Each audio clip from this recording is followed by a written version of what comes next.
গণভোটে জনগণের বিপুল সংখ্যাগরিষ্ঠ অংশ এই জুলাই সনদ এবং জুলাই সনদ বাস্তবায়ন আদেশ এটার পক্ষে রায় দিয়েছে এবং এরপরে এগুলো নিয়ে আর কোনো প্রশ্ন তোলা, এগুলোকে আবারও বিতর্কিত করার চেষ্টা করা এবং মীমাংসিত রাজনৈতিক বিষয়কে জনগণের অভিপ্রায়, যে বিষয়গুলো জনগণ তার অভিপ্রায় জায়গা থেকে অনুমোদন করেছে সেগুলোকে আবারও তার মধ্যে আদালতকে টেনে আনা, এটা খুব ন্যাক্কারজনক কিছু উদাহরণ কিংবা নজির আমরা দেখতে পাচ্ছি, যেটা আজকে আদালতে একটা শুনানি হয়েছে, মহামান্য আদালতে একটা শুনানি হয়েছে, আপনারা দেখতে পেয়েছেন যে আমরা মনে করি যে কিছু রাজনৈতিক দুরভিসন্ধি আছে কিংবা রাজনৈতিক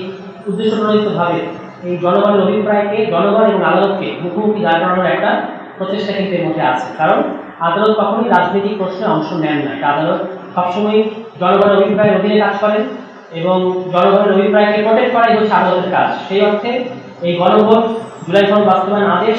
এবং জুলাই সনদ, আপনারা জানেন যে জুলাই সনদের অঙ্গীকারনামায় লেখা আছে যে জুলাই সনদ হচ্ছে জনগণের অভিপ্রায়ের অভিব্যক্তি এবং সেখানে সমস্ত রাজনৈতিক দল ইনক্লুডিং বিএনপি স্বাক্ষর করেছে। তার মানে বিএনপি সহ সকল রাজনৈতিক দল মেনে নিয়েছে যে জুলাই সনদ হচ্ছে জনগণের, বাংলাদেশের এই মুহূর্তে বাংলাদেশের জনগণের অভিপ্রায়ের একটা দলিল এবং এটা সর্বোচ্চ আইন, এই কথাটা বলা আছে। কাজেই আদালতের কাজ হচ্ছে, আদালত কিন্তু এই জনগণের যে অভিপ্রায় সেটাকে প্রোটেক্ট করবেন, এটাই আদালতের কাজ। কিন্তু আমরা দেখতে পাচ্ছি রাজনৈতিক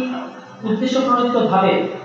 আদালতকে জনগণের মুখোমুখি দাঁড় করানোর একটা প্রচেষ্টা আজকে আমরা দেখতে পেলাম যে গণভোট, জুলাই সনদ বাস্তবায়ন আদেশ, জুলাই সনদ ইত্যাদিকে যে প্রশ্ন করার একটা আমরা অ্যাটেম্প্ট দেখলাম।